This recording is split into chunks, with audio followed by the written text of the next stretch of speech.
Bom dia a todos. Agradecendo aqui a presença de todo mundo na reunião. Vamos hoje, então, ter a nossa fellow da neurovascular, a doutora Vanessa Colares, falando sobre o cuidado neurocrítico durante a gestação. Obrigada, Vanessa. Obrigada, doutora. Bom dia a todos. A doutora Mara Amélia já me apresentou. Eu faço parte do programa de Fellowship de Neurologia Cerebrovascular aqui da escola.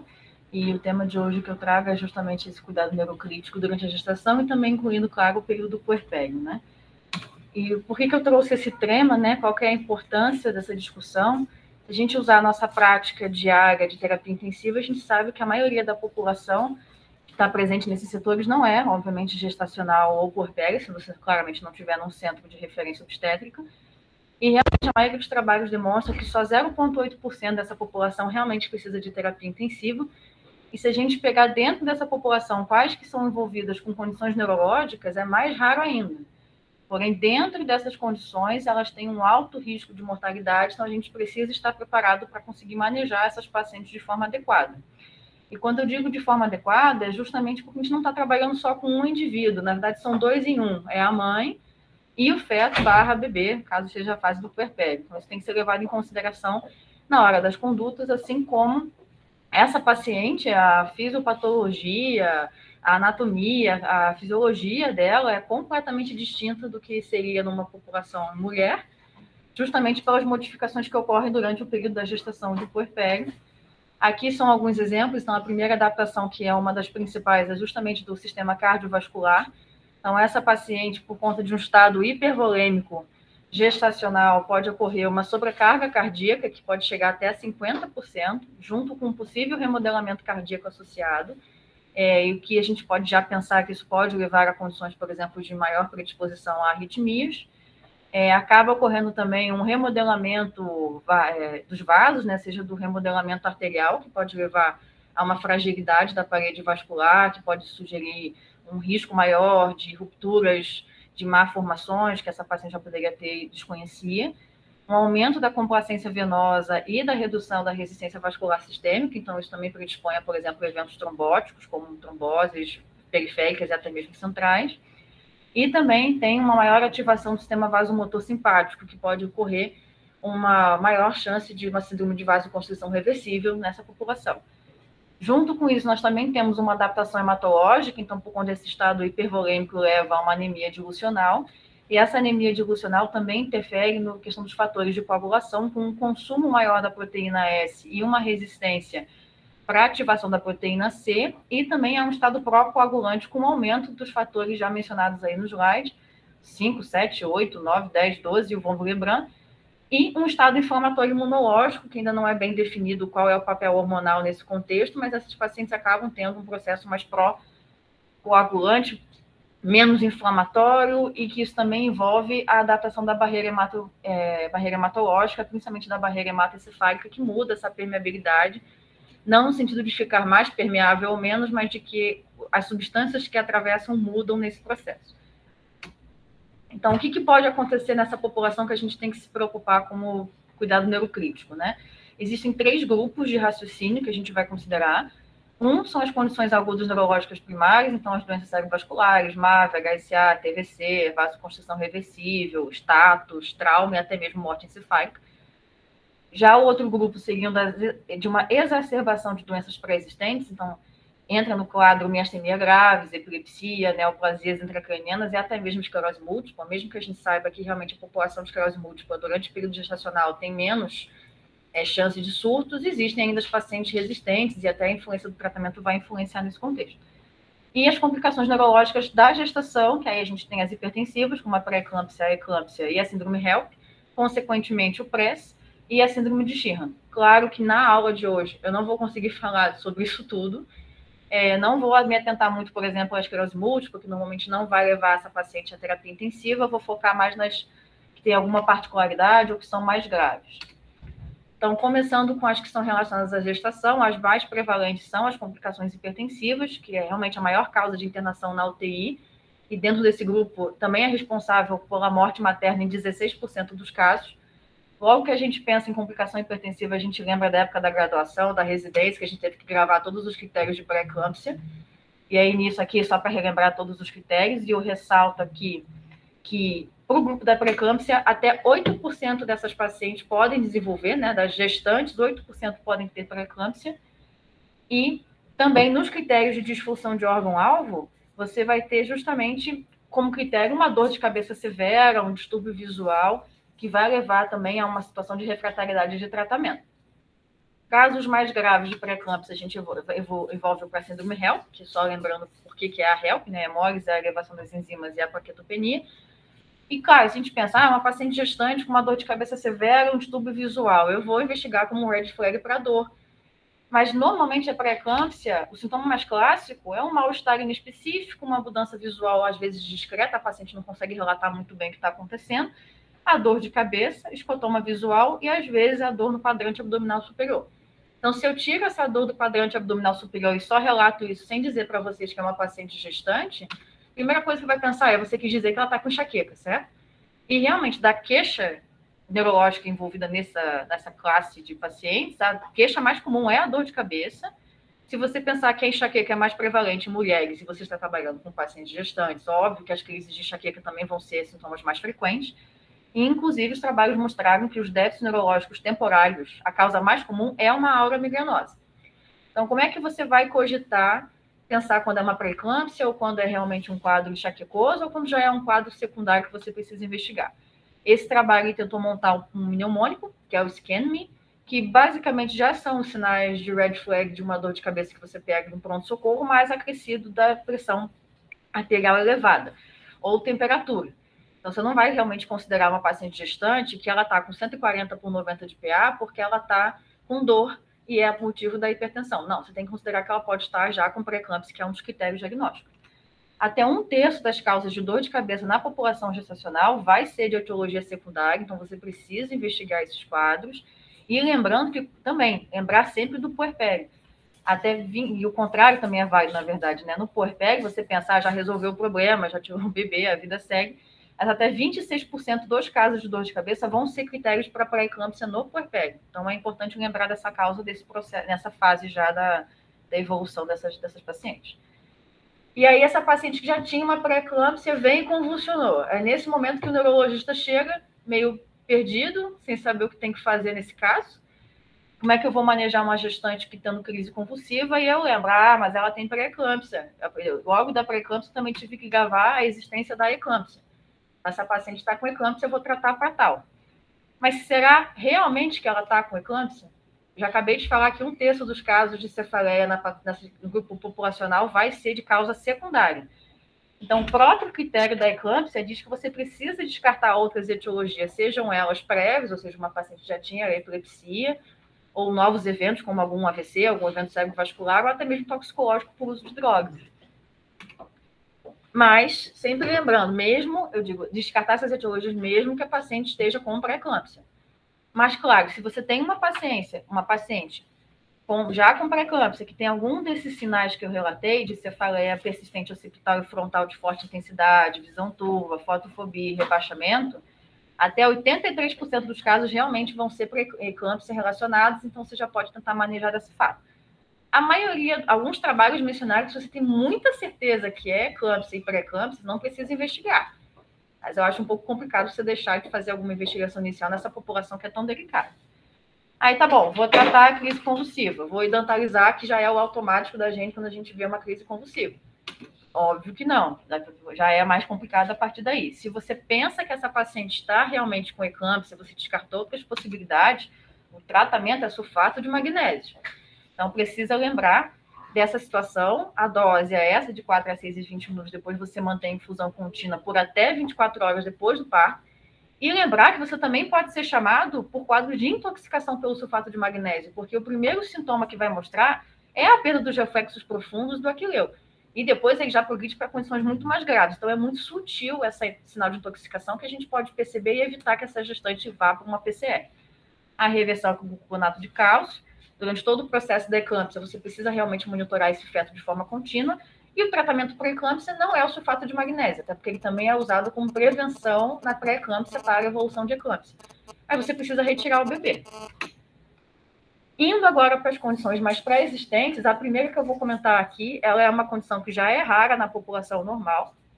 Então, é para grupo dos pés frios aqui da situação. Por exemplo, Saulo seria um ótimo exemplo para colocar aqui como paciente, um médico no pronto-socorro que vai pegar, porque é uma paciente que tem miastenia graves e ainda está grávida. Então, o que tem de características nessa população que você tem que tomar cuidado? Primeiro que a exacerbação é principalmente no primeiro trimestre. Se você ainda tem a sorte dessa paciente já ter miastenia, está grávida, e você ainda tem a pré-eclâmpsia, tem que tomar cuidado porque o sulfato de magnésio é contraindicado para os casos de miastenia graves, assim como alguns antipertensivos. Os mais liberados para essa situação é a metildopa e a hidralazina. Então, realmente, a questão obstétrica tem que ser de urgência e pensar se essa crise miastênica tem algum outro tipo de terapia ou se você já pode ir direto para o parto por conta dessa situação da eclâmpsia. Até 0,2% vai para a ventilação mecânica, a imunoglobulina e a plasmafere são seguras nessa população, assim como o mestinon e o corticoide. E a escolha da via de parto já é um pouquinho mais controversa. Você não precisa necessariamente induzir a cesariana pela paciente estar miastênica, se não tiver na crise miastênica. Mas já começam a dizer que se você tem já sinais de fraqueza abdominal ali, você já tem que induzir a cesariana. Então, meio que vai de caso a caso, mas não é uma contraindicação absoluta o parto vaginal nessa população. Indo agora por uma condição um pouquinho mais comum, que seriam as crises convulsivas / epilepsia, quando você tem uma paciente nessa gestante ou puérpera que tem uma crise convulsiva, você precisa pensar em 3 situações. Ou essa paciente já tinha uma epilepsia prévia, esse é o grupo principal das crises convulsivas nessa situação, que por uma situação de mudança da farmacocinética, por conta de todas aquelas alterações que eu comentei com vocês no início, vai levar a uma má eficácia do tratamento, ou a paciente não está aderindo por medo, porque teve o diagnóstico e parou o remédio por medo de fazer mal ao bebê, ou porque realmente não está tomando, pelas situações de estresse, privação de sono, até mesmo pela hiperêmese gravídica, que não vai ter a absorção adequada da medicação. Quando não é relacionada com a gestação e não a um evento prévio, aí sim você tem que pensar em condições mais graves, como os eventos cerebrovasculares, NORCE, enfim, TVC, neuroinfecção, TCE, e a parte da gestação, a eclâmpsia, que a gente já conversou. Então, sobre a gestante, tem maior risco ou vai ter menos ou mais crises convulsivas? Os trabalhos não têm definição quanto a isso. Não parece ter diferença entre a evolução durante a gestação, mas a gente sabe que se essa paciente já tem um bom controle das crises de 9 a 12 meses, ela vai ter menos risco de ter as crises durante a gestação. Se estiver com mau controle, a chance é grande dela ter descompensação durante esse período. E também lembrando que nem eu falei com a pré-eclâmpsia, que ela pode continuar ocorrendo no período do puerpério, a eclâmpsia também, ela pode ocorrer até a 20ª semana do puerpério. Então, tem que lembrar dessa situação quando você tiver uma paciente com crise convulsiva nesse processo. Não pode esquecer da eclâmpsia só porque já tirou o bebê. Aqui é um resumo de todas as alterações que são implicadas na questão da farmacocinética das medicações. Aqui algumas observações de que se tem que fazer o ácido fólico nessa paciente. Elas estão sujeitas a maiores triggers, o ideal é que tenha a dosagem sérica, que é uma coisa um pouco fora da nossa realidade, mas, se possível, sempre dosar de forma sérica os fármacos anticrise. Varia entre cada um deles, não tem um consenso sobre se a paciente faz lamotrigina, vai fazer semanal, mensal, trimestral. Infelizmente, não tem, isso é de expertise de cada profissional. Também é importante lembrar que você, mesmo que o fármaco seja teratogênico, você não vai interromper o uso da medicação se a paciente tiver com bom controle, até mesmo se ela tiver mal controlada, você vai acrescentando, mas você não vai parar só pela teratogenicidade, porque o maior risco aqui é ela desenvolver descontrole das crises, é muito pior para o bebê do que o efeito do medicamento, até porque a grande maioria não programa a gestação, então você vai descobrir o diagnóstico da gestação já depois do processo de formação do neuroeixo, então o medicamento em si não vai ter muita diferença nesse processo. E lembrar também que algumas medicações, como você tem que aumentar muito a dose durante a gestação, na hora do puerpério você tem que prestar muita atenção para fazer o ajuste dessas doses, porque senão vai ter interação ou efeito adverso grave nessas pacientes. Então, aqui, eu vou me focar, então, só se as pacientes têm crise tônico-clônica generalizada? Não. Claro, a tônico-clônica generalizada, ela vai levar problemas piores para o feto, leva a bradicardia e a hipóxia neonatal. Inclusive, se a paciente tem uma crise convulsiva tônico-clônica, faz a monitorização fetal, não passou de 15 minutos e o feto ainda não melhorou da bradicardia, é indicativo de cesariana de urgência ou indução ao parto de urgência. Mas as crises focais, elas também podem trazer problemas, pode levar a traumas, principalmente abdominais e outros problemas que realmente tem que tomar cuidado. Então, você tem que objetivar o controle de todo tipo de crise. Sobre o puerpério, as principais que tem que tomar cuidado é a lamotrigina e a oxcarba, justamente por esse processo de adaptação durante o processo fisiológico. E sobre a teratogenicidade, aqui é um resuminho dos remédios, a gente sempre gravou o ácido valproico, que é o malvado da situação, mas aqui eu quero só chamar a atenção que não importa só qual é o remédio, e sim a dose e a combinação. Então, aqui é um trabalho europeu, o EuroRep, que mostrou que, por exemplo, o valproato, se é uma paciente com EMJ, que tem um ótimo controle usando o valproato e a dose é menor que 650, o risco de malformação é menor do que, por exemplo, de uma carbamazepina acima de 700, que a carbamazepina já não controla tão bem a MJ. Então, você vai preconizar um melhor controle de crise. Claro, e a dose, como aqui tem algumas comparações. E também as combinações. A lamotrigina é super segura, vou usar ela por ter um melhor benefício. Se ela tiver em politerapia, seja com valproato ou sem ele, ela já aumenta ou já quase duplica o risco da malformação. Então, você tem que tomar cuidado disso também. Aqui é só lembrando dos efeitos, né? Eu estou falando dessa questão porque essas pacientes que vêm da neurocrítico, se elas precisarem continuar com as medicações das anticrise depois da saída, depois da alta, ela tem que pensar nessas situações também. Então, aqui o que a gente sabe mais é o valproato em relação aos efeitos fetais, mas mesmo assim, o desenvolvimento do bebê também, mas isso ainda é bem questionado. E, por último, a paciente está em status convulsivo, porque eu vou ter que me preocupar se o fármaco é teratogênico, vai fazer... Não. O principal, de novo, é controlar a crise. Então, você vai seguir o protocolo da substituição. Depois, você pensa nessas condições. Controvérsia com atraso, na verdade, não tem. Você tem controvérsia não, quando com outros, né? Com outros. Do atraso, não. Mas do autismo, aí já é um pouco mais. Mas já está bem estabelecido. Mas isso aí é uma coisa que, infelizmente, está bem estabelecido. E, na verdade, o que a gente está aprendendo é que outras drogas que não pareciam fazer... Isso, também fazem. Indo agora para outras condições, né? Agora as agudas neurológicas primárias. A primeira que eu vou retratar aqui é o AVC. Não quero botar risco em ninguém que deseja ser mãe nesse momento, mas realmente, só por você já estar grávida, aumenta em 3 vezes o risco, então de 30 a cada 100 mil partos podem ter eventos isquêmicos, ou no caso hemorrágicos. E se você ainda tiver uma desordem hipertensiva, como aquelas comentadas, passa a ser de 1 para 500 partos. Então, piora bastante o risco. Normalmente ocorre no maior risco desses eventos é no intraparto, mais ou menos 40%, e o puerpério imediato, nos 50%, mas isso ainda pode acontecer até 12 semanas depois do parto. Então, tem que ficar de olho. Os eventos hemorrágicos são mais comuns durante a gestação e os isquêmicos no puerpério, ainda não se sabe exatamente por quê. Tem muita coisa que acontece nesse processo que pode influenciar, mas ainda não definiu qual é a causa para tentar pensar numa prevenção melhor. Desses casos, 7,4% são fatais, e a gente já sabe, né, que os hemorrágicos tendem a ter mais sequelas, então metade dos casos da população vão ter sequelas, e 1/3 dos isquêmicos, então isso vai influenciar, inclusive, para a reabilitação dessa paciente e na forma como ela vai lidar com isso, com o bebê em casa, com a família, caso ela sobreviva a esse processo. Aqui é uma tabela retirada do contínuo sobre os fatores de risco. Basicamente, já são os fatores de risco, os não relacionados à gestação, já são o que a gente já considera para outros pacientes. E na relação da gestação, a principal são as desordens hipertensivas, mas a cesariana também é um risco. A reprodução assistida, claro, né? A fertilização, a cardiomiopatia periparto, que pode acontecer, e o carcinoma metastático, que eu vou falar mais para frente, mas ele é uma condição bem rara. Os mecanismos são similares, mas como eu já comentei também, como tem uma tendência a ter a questão cardíaca, os eventos trombóticos mais importantes, os eventos cardioembólicos relacionados a FOP ou SHUNT, eles são mais prevalentes. E aí já começam as questões. A exposição, vou ter que ficar fazendo exame de imagem dessa mulher, tem a exposição à radiação ao bebê, posso fazer, não posso fazer, como que é o processo? A tomografia sem contraste já foi provada que a radiação necessária para fazer o exame, assim como para angiotomo, é bem inferior ao limite mínimo para ter algum prejuízo fetal. Então, você pode realizar esses exames, principalmente nos eventos agudos, que você precisa descartar isso de forma mais rápida. A ressonância sem contraste também pode ser utilizada, mas ela já é menos disponível e também tem aquela situação de que demora mais. Então, você pode preferir a tomografia. Agora, para o contraste, o gadolino é contraindicado, porque ele pode induzir, inclusive, a trabalho de parto. Então, é ideal que você não utilize nessa população. E agora, entrando para o tratamento agudo, agora eu vou provocar um pouquinho, eu queria a opinião dos chefes aqui, de quem já teve experiência com esse tipo de paciente no evento isquêmico.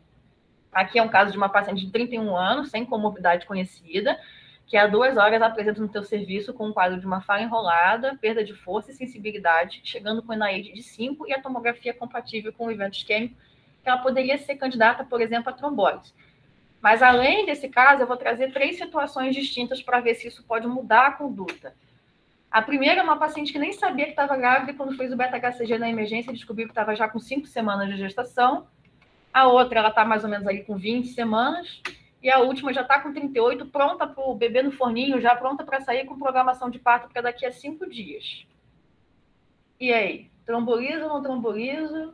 E qual situação? Alguma impediria, alguma não? Como que seria esse raciocínio? Alguém que arriscar? Vou dar minha opinião.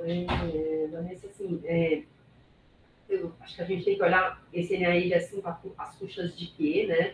Hoje em dia, para a gente chamar de AVC mínimo, a gente leva em consideração não só o valor do NIH, a gente até estava revendo isso no ambulatório na semana passada, né? Que existe esse valor de 5, mais os estudos de dupla de agregação plaquetária, usaram 3, né? O chance point.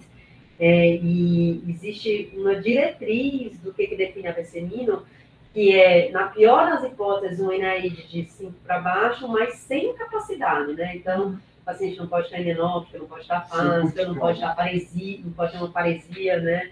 Então, se esse NIH fosse às custas de algo que incapacitasse a paciente, eu trombolizaria nas 3 situações. Então, hoje, por diretriz, né, a gravidez deixou de ser uma contraindicação absoluta.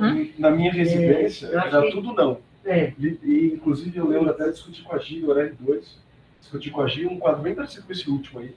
E era uma cerebral média maligna, numa época sem trombectomia, né? Então, o NIH que eu botei foi de propósito, de 6 e 5, porque se fosse maior, a gente pensaria. Nesse caso, era um NIH bem maior.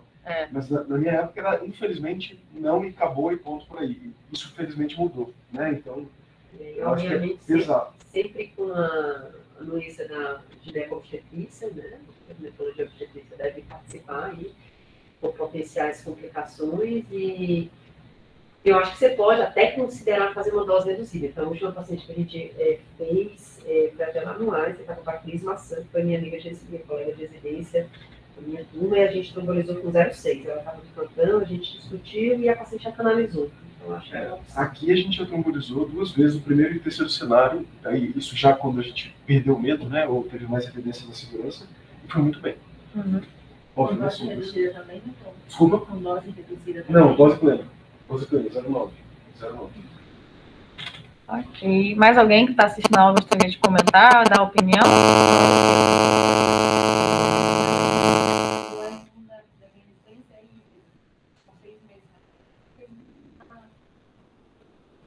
Eu estava de plantão, de sobreaviso, e veio uma gestante. Esse terceiro trimestre foi na ilha de 20, realmente. E aí a gente não tem muita referência, né, em relação à parte, não tem um serviço de neurovascular já bem estabelecido lá no meu serviço. Então, o meu preceptor veio, primeira vez que o preceptor veio, assim, a gente ficou em dúvida e a gente trombolizou com dose cheia. O paciente, no final da trombólise, ficou com NED de 10 e ela saiu com NED de 3 e no primeiro retorno, depois de 1 mês de trombólise, com NED de 0. A gente fez toda a trombólise com monitorização da GO, fez cardiotopo. Antes da trombólise, a gente fez a ultrassom, para ver se estava tudo bem. E já fez bolos já na ultrassom. No final da ultrassom, a gente já fez o bolo e terminou. Foi uma experiência bem interessante. Então, assim, o que a gente tem sobre isso, né? Primeiro, que a terapia com alteplase, a questão medicamentosa é baseada em opinião de expert, nenhum trabalho incluiu essa população para comparação.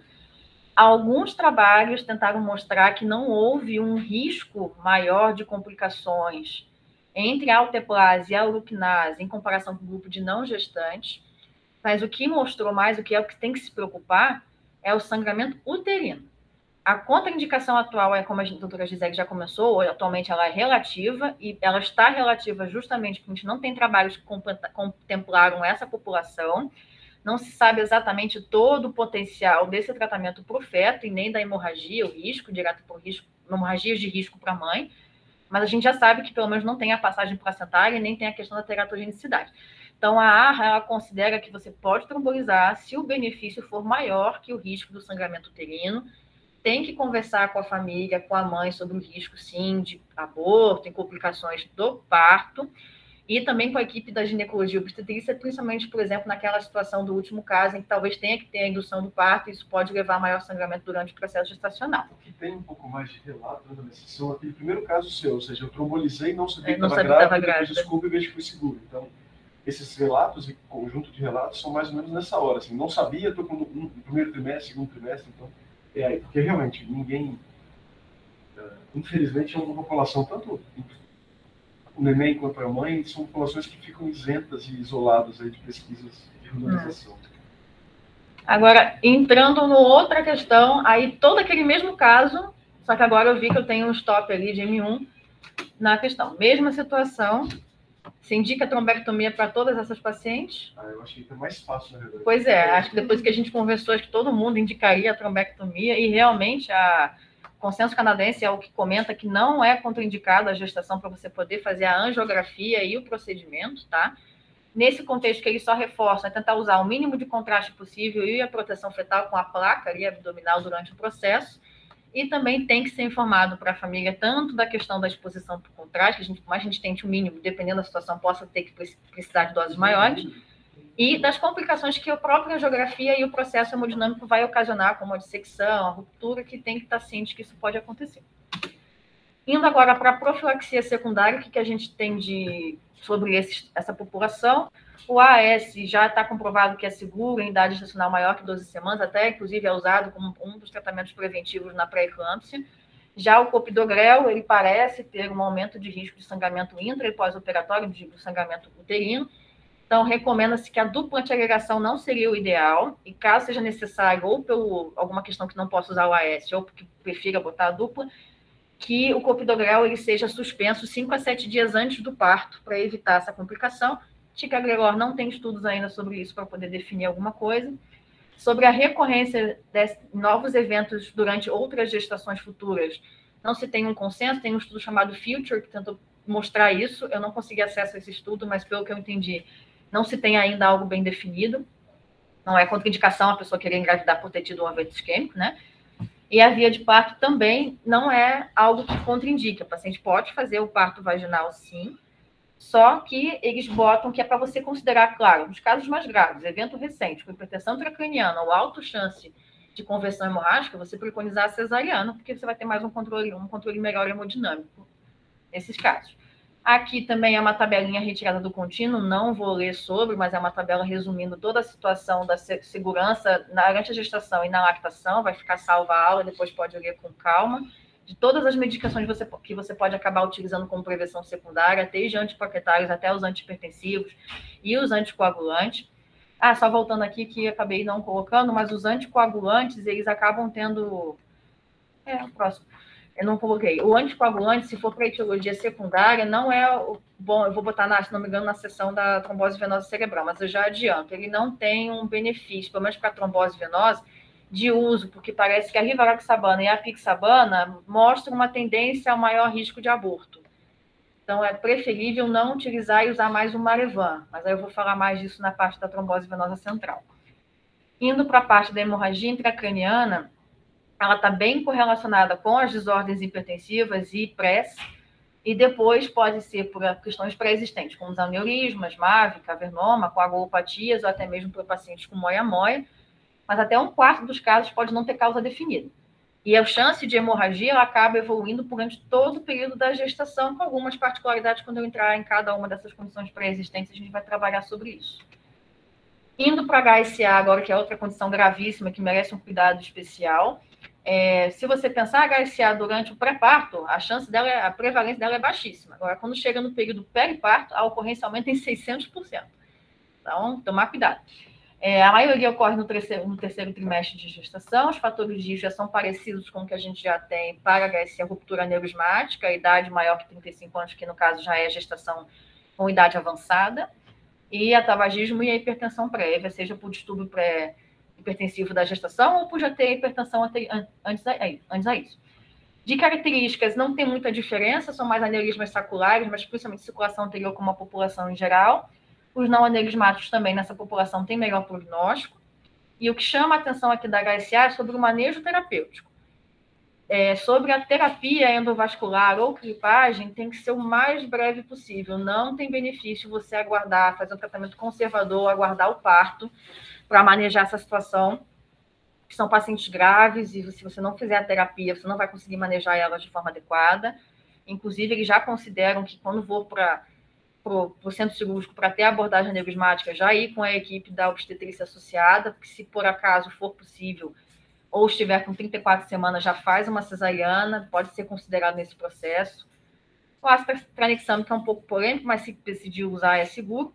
E aí eu entro nas duas observações principais desse caso, que é o vasoespasmo, que existe, infelizmente, uma situação de que, de novo, é 2 em 1, né? Você não está considerando um paciente só. Você tem o mundo placentário e o mundo materno.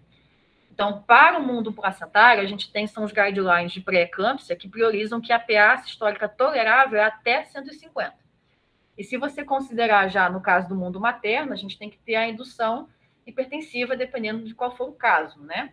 Então, quando você precisa chegar em pressões maiores que 150 para evitar a isquemia cerebral tardia, você precisa realmente conversar com a equipe da obstetrícia e com a família, porque isso pode levar a uma insuficiência placentária, uma hipoxemia, e pode levar a sofrimento fetal associado. Então, manter sempre com monitorização fetal de preferência contínua ou regular. E sobre entre levar a indução à hipertensão, o que eles reforçam é que, se precisar, é melhor que você tente fazer uma abordagem intraarterial, que vai evitar que fique com um tempo prolongado de hipertensão induzida, do que propriamente deixar apenas com a hipertensão induzida.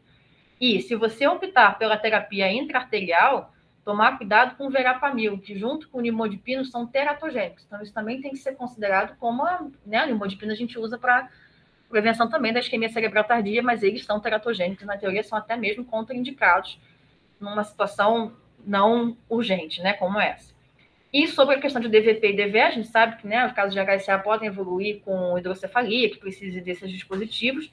Não existe uma contraindicação a colocar esses dispositivos nas gestantes, pelo contrário, né? Eles são até seguros, mas você precisa de uma monitorização próxima, porque até 50% pode ter disfunção durante a gestação, basicamente porque a barriga cresce, então vai pressionando ali o circuito, pode obstruir. Se você já está no terceiro trimestre e aquele circuito está obstruído, o ideal é que não tente refazer o circuito ou recolocar, como seria nos outros trimestres. E sim pensar num shunt ventrículo atrial ou ventriculostomia, porque existe o risco de ruptura uterina ou até de indução de trabalho de parto precoce. Então, eles tentam não colocar a DVP. E também sobre a via de parto, com a paciente que tem o DVP ou DVE, não existe contraindicação à via vaginal. Mas se a válvula não está funcionante, eles preferem que sejam cesariana, pelo contexto do material ali envolvido, dos riscos de ruptura uterina durante o processo, e inclusive com o uso de antibiótico profilático depois, por ter a existência da DVP ali no processo. Indo agora para a trombose venosa central, também não quero desconsiderar ninguém, mas já é 5 vezes maior em quem está gestante de ter a trombose venosa central, e no pós-parto é 20 vezes maior o risco. E 1/3 desses casos pode evoluir com AVCs isquêmicos, né, ou até mesmo transformações hemorrágicas. Fatores de risco, praticamente os mesmos que a gente já comentou aqui, né, são sempre parecidos com a população geral, mais os distúrbios hipertensivos gestacionais. Tem trabalhos que falam que, na suspeita de trombose, eu vou pedir o dedímero. Não adianta, até pelo estado protrombótico dessa paciente, pelo processo gestacional, esse dedímero não vai acrescentar em nada na sua investigação, ou de TVP ou de TVC. De manejo terapêutico, o que eles reforçam mais é sobre a questão da anticoagulação, em que eu já falei, né, os DOACs, eles têm maior risco de aborto, no caso, parece a rivaroxabana e a apixabana, falta estudos ainda para mostrar essa segurança nessa população.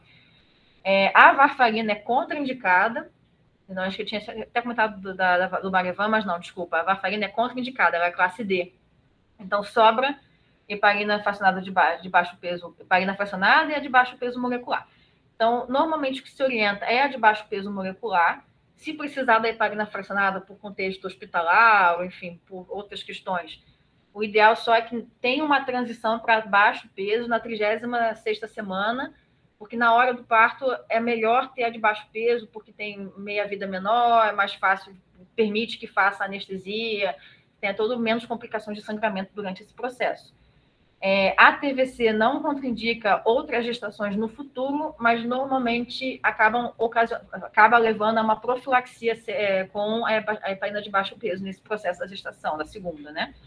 E também lembrando que não se faz profilaxia primária para crise convulsiva nessa população. Hipertensão intracraniana também tem algumas considerações a ser feitas nessa população, principalmente o posicionamento, já começa por ali, né? A gente sabe da cabeceira e da cabeça centrada, mas por causa da gestante tem que lembrar também do decúbito, do útero. Decúbito lateral esquerdo já ajuda bastante nesse processo. Terapia osmótica também não existe um consenso. A maioria tenta ir para o lado do manitol, porque já tem alguns estudos que mostram que em baixas doses é mais seguro. E a salina tem algum estudo que mostrou que poderia ter uma tendência de aumentar o aborto no primeiro trimestre, mas isso não está estabelecido. Então, no final, fazer com que tem, se puder, o manitol em doses menores é mais preconizado. Hiperventilação, que também é utilizada no manejo da hipertensão, é um pouco pior nessa população, até porque a parte ventilatória gestacional também já é diferente, e a hiperventilação pode levar a uma baixa oxigenação placentária, ou seja, a um desconforto fetal, então não é para ser usado. Se já não era para ser usado de forma prolongada em populações normais, nessa população, pior ainda, menos possível. Hipotermia não tem benefício, realmente é um sofrimento fetal importante. Se precisar, em casos muito graves, tem que fazer a monitorização contínua, de preferência evitar barbitúrico pela depressão fetal mesmo, e em caso refratário, sempre considerar a craniectomia. A gestação não é contraindicação para craniec, já é difícil convencer a fazer, ainda mais na população gestacional, mas tem que ter punho firme nessa parte. Aqui é um trabalho retirado de um trabalho da Stroke, mostrando quais os steps do manejo da hipertensão intracraniana e dos cuidados que você precisa ter nessa população. Então, ele reforça aqui tudo isso que eu já comentei aqui com vocês, ele bota ali que os alvos pressóricos já são diferentes, como eu comentei, né, no manejo da gestação, isso vai influenciar na perfusão cerebral, tem que considerar as terapias de sedação, da osmoterapia, entre outras terapias não medicamentosas, e o que vai levar em cada um deles, mas o resumo eu já fiz para vocês. E aqui é meio que uma tabelinha com o resumo do que a gente mais usa de sedação e do que pode ser levado em consideração para essa população. A maioria já é os efeitos hemodinâmicos que a gente tem que considerar em pacientes não gestantes. Alguns têm mostrado já que tem um teratogênico mais importante, mas o principal aqui é a ketamina, porque ela realmente é para ser evitada na gestação, que ela pode induzir a contração uterina e o parto prematuro, assim como complicação neonatal por depressão respiratória. E os bloqueadores neuromusculares, eu achava que tinha alguma coisa, mas não, eles não têm efeito nenhum na gestação, podem ser utilizados. Indo para a PRES, a única coisa que eu tenho para ressaltar desse processo é que existe a PRES obstétrica, que parece que eles têm mecanismos muito similares entre o PRES e a eclâmpsia, então eles fica uma mistura ali do quem é quem. E a PRES obstétrica, as características, só que ela tem um melhor prognóstico, um menor rebaixamento do sensório e tem um pouco mais de cefaleia. Do restante, o manejo é bem similar. Aqui é um trabalho que tentou mostrar justamente essa mistura, essa área meio cinzenta entre a parte da hemodinâmica da eclâmpsia gestacional com PRES, de que eles podem ser a mesma coisa, mas o manejo é o mesmo. Então, eu nem entrei nesse detalhe, porque não teve nenhuma observação para essa população específica. Síndrome de vasoconstrição reversível, para ela também o manejo é bem parecido, também tem o nome de angiopatia cerebral pós-parto, tem muita associação com pré-eclâmpsia e síndrome HELP, também pode ter overlap com PRES. Então, é uma situação um pouco complicada de manejar, mas o manejo também é bem próximo do que a gente já tem disponível para a população em geral. Dissecção cervical, o que me chamou a atenção para trazer para vocês também é a mesma coisa com relação com as síndromes hipertensivas. Pré-eclâmpsia e eclâmpsia está em todo mundo, praticamente, das nossas situações. Vasoconstrição reversível também. E eu achava que a dissecção iria ocorrer muito mais na hora do parto, né? Justamente por todo o processo de trabalho de parto. Mas os estudos mostraram que ocorre muito mais no puerpério imediato e tardio. E também lembrar que, além do puerpério e da situação gestacional, infelizmente, essa população é mais suscetível a violências domésticas, a traumas, então também tem essa etiologia bem prevalente na população. Da parte neoplásica, o que eu quero chamar aqui mais existem tumores, que às vezes a paciente nem sabia que tinha, só foi começar os sintomas na parte gestacional, isso por conta do efeito hormonal nesses tipos de tumor, principalmente os meningiomas, os neuromas acústicos, mas também gliomas de baixo grau e adenoma de pituitária são os mais citados nos trabalhos. Então, o que eles relataram foi, primeiro, Começa com sintomas na gestação, pode acontecer ou pode piorar se já tinha previamente esse tumor, tem que acompanhar durante a gestação. Vai ter com nenhuma manifestação neoplásica, né, uma piora neurológica progressiva, e eles ressaltam muito de que gestante, vômito, náusea é super comum, sempre tem, no primeiro trimestre. Depois que passa, até o final da gestação, ainda continuar com vômito e náusea persistente, alguma coisa está errada. Pode ser um sinal de que alguma neoplasia intracraniana esteja ali.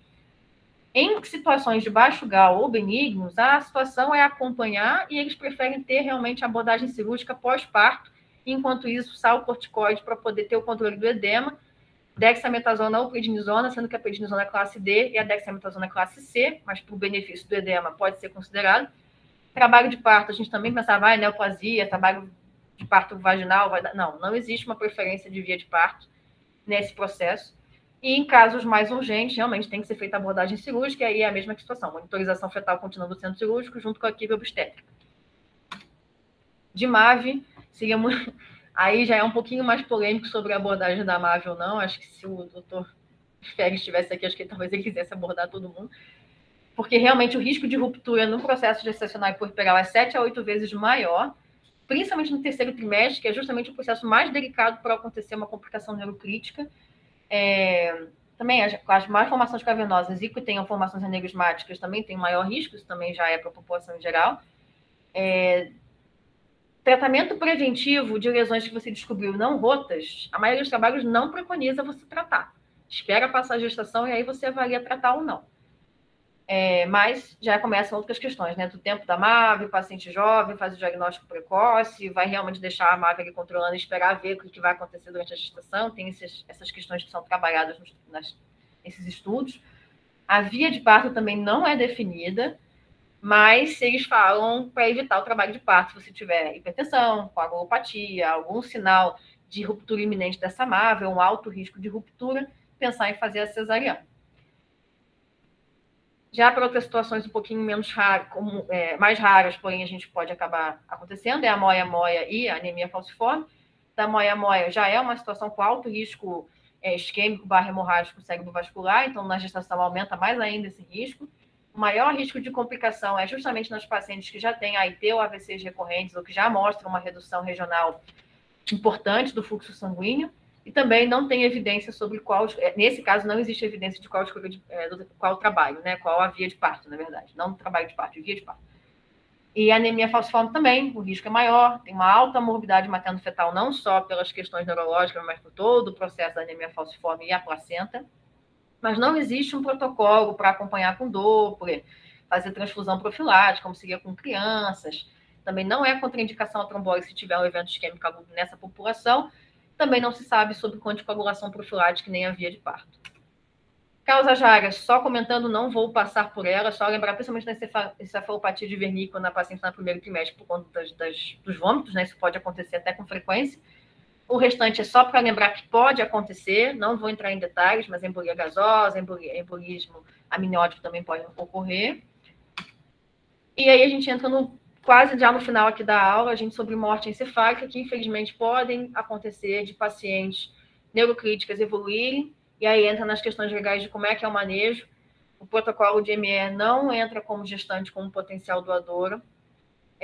O que vai considerar ali para entre manter a mãe para o bebê? Até agora, a gente sempre, o raciocínio é a primeira mãe tentando fazer o mínimo de efeito possível para o bebê. Agora aqui já é o contrário, né? A gente tem que pensar no bebê, que já tem a morte encefálica materna.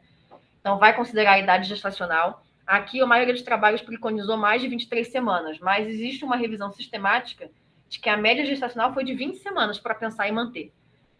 Teve a vontade materna, então se foi possível pegar esta informação ou com a família ou com a mãe antes do prejuízo, do declínio cognitivo, né, do rebaixamento, enfim, da complicação, a vontade materna prevalece por lei, e depois a vontade familiar junto com a decisão hospitalar.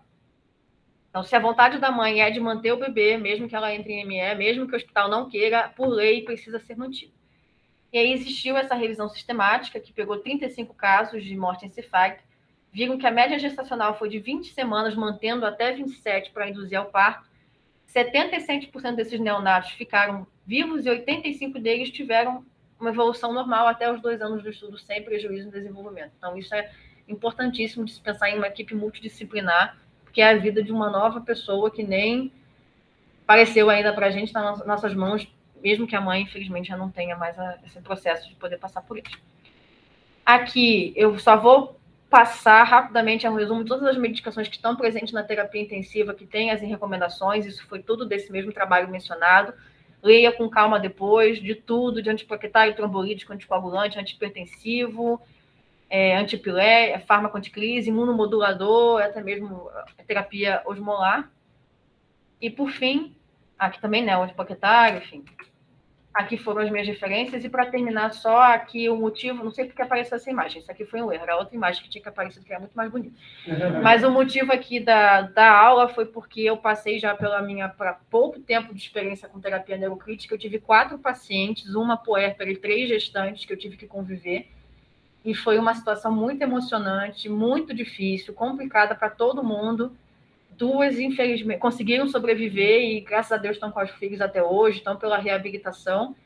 Então, é isso que importa. Mesmo que seja raro, a gente tem que saber lidar para poder permitir que essa mãe, de primeira viagem, de segunda, de terceira, tenha a possibilidade de ter uma vida boa com essa criança que está tratando junto. E é isso. Obrigada. Né?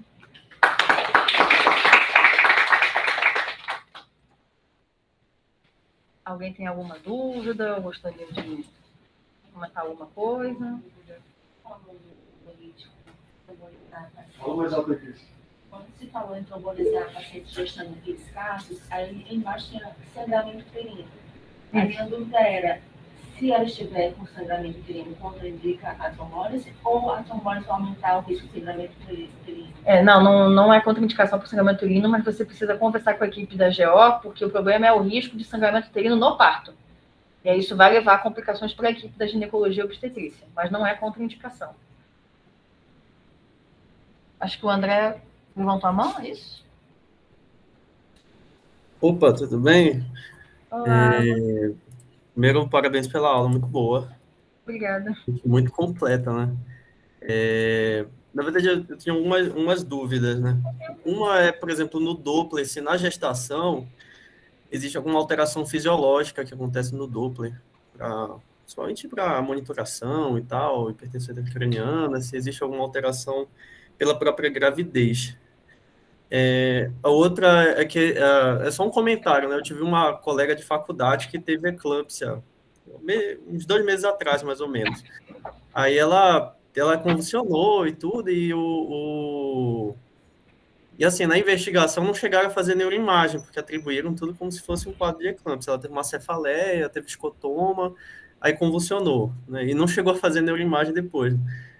É mais porque eles às vezes atribuem, dizem quando o quadro é muito sugestivo, de não fazer neuroimagem, né?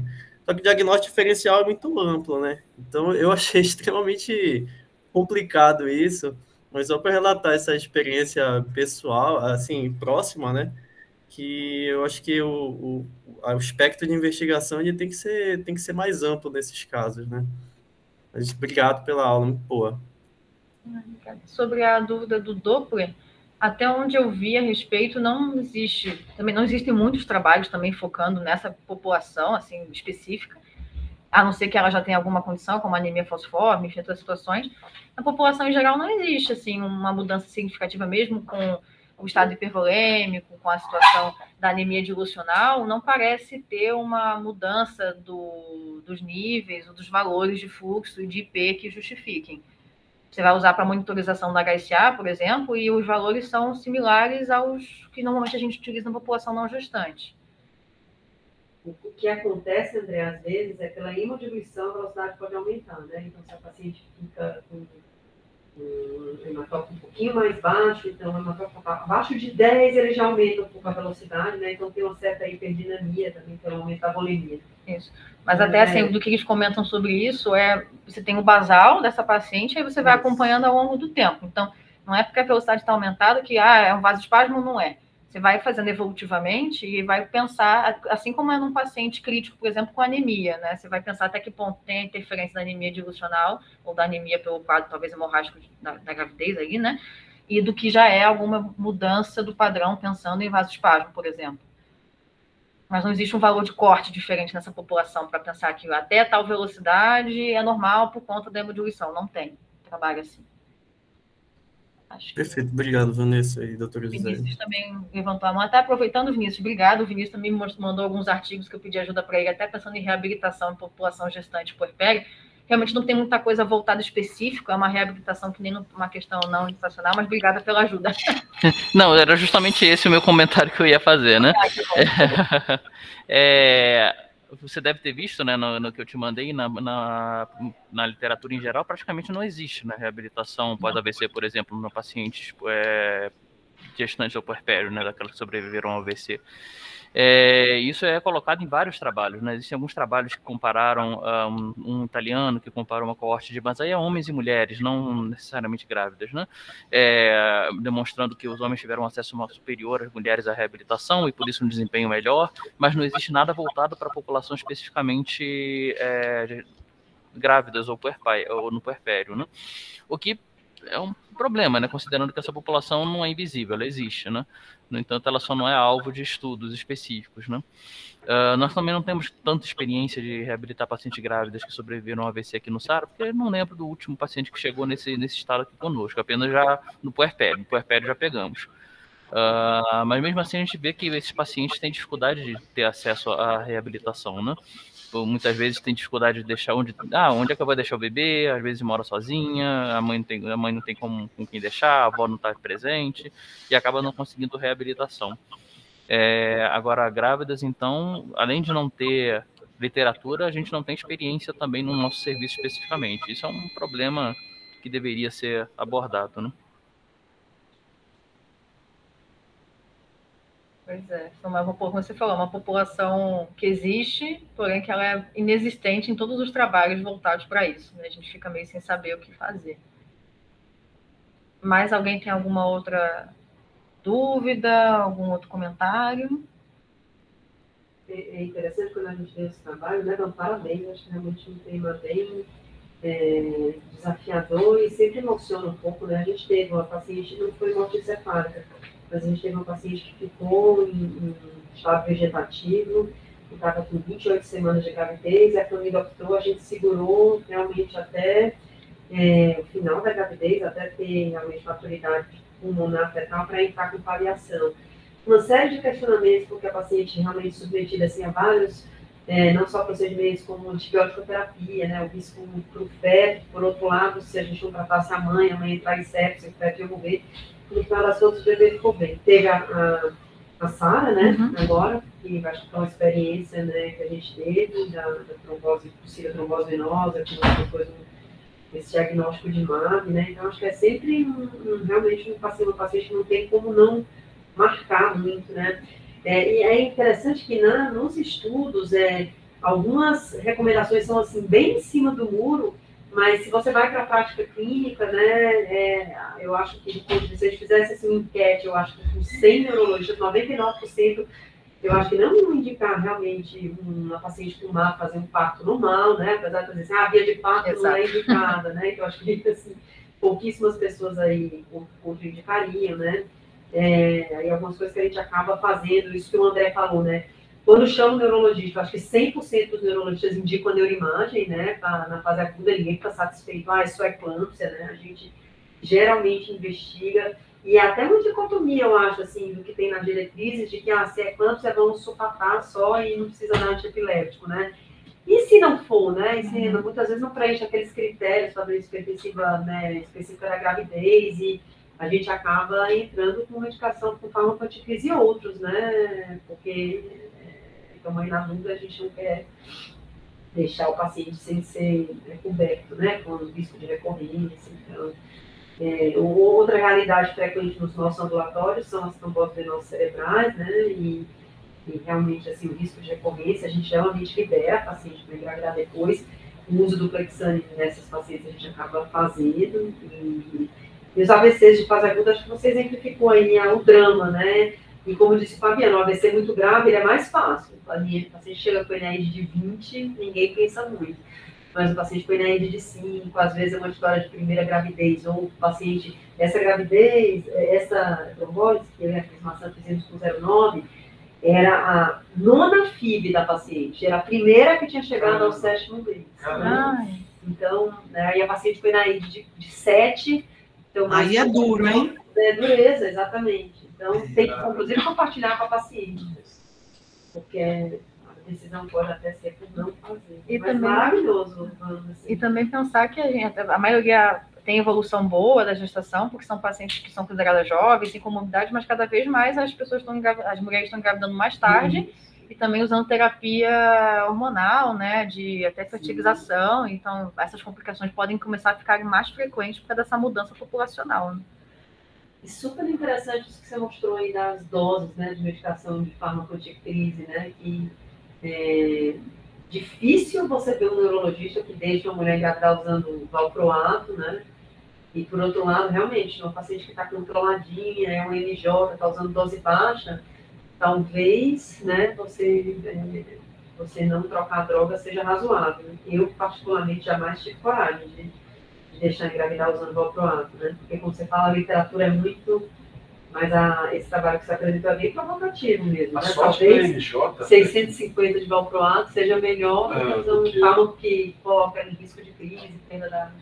Com a gestação programada, você vai estar numa fase, teoricamente, do MJ muito melhor, né? Sim. Existe esse benefício da própria doença de você sair daquela fase inicial dos 18 a 21. Então, se for uma coisa programada acima dos 21, você tem o privilégio de uma doença mais fácil na mão, isso facilita a sua troca.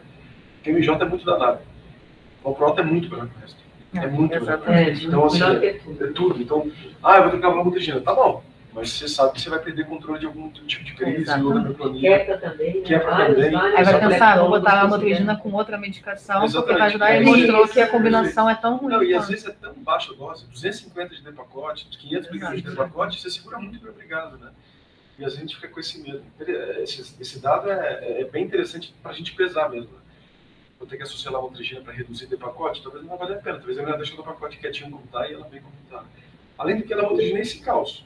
Vai diluindo, no pós-operatório, pum, explode, faz um net.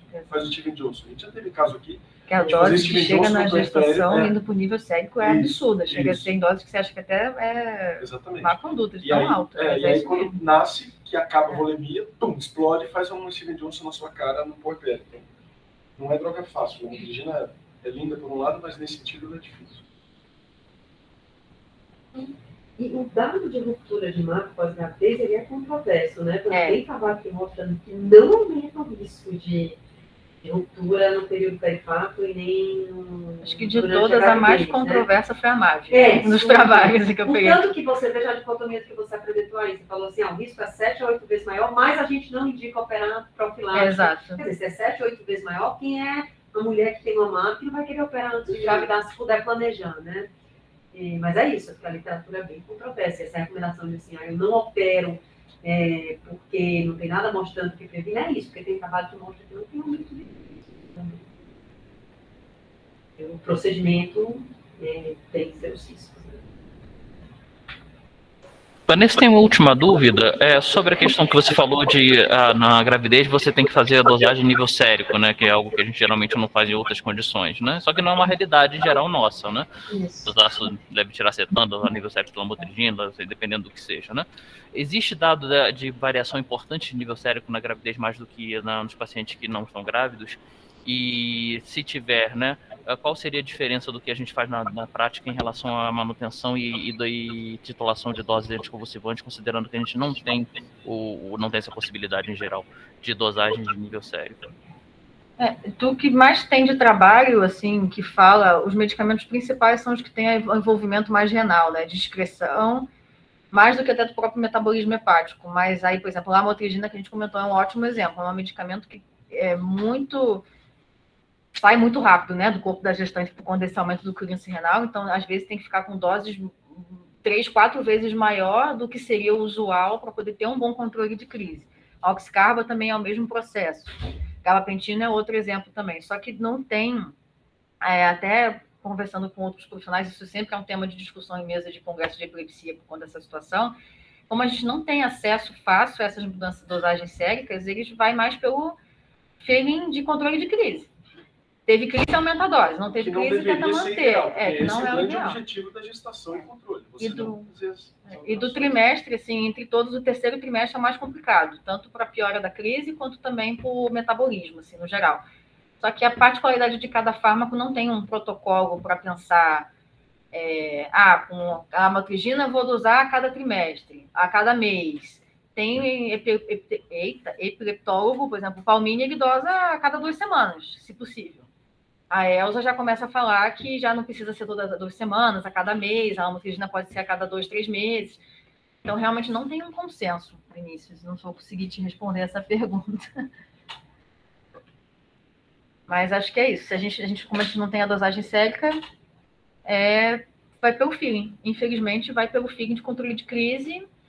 E no máximo que alguns fazem é quando chega no terceiro trimestre, tentar aumentar um pouco mais a dose, por exemplo, da lamotrigina, botar 1/3 ou o dobro da dose, e depois no puerpério vai progredindo por dia a redução, para evitar reação alérgica, né? E é isso. Não sei se respondi completamente a pergunta, mas... Respondeu sim, obrigado. Fantástico, acho que a sua aula vai concorrer com as uma série, tá? Não tem como. A doutora Maria Amélia me mostrou ontem, dá quase 1000 de visualização, não tem como. É isso aí, parabéns.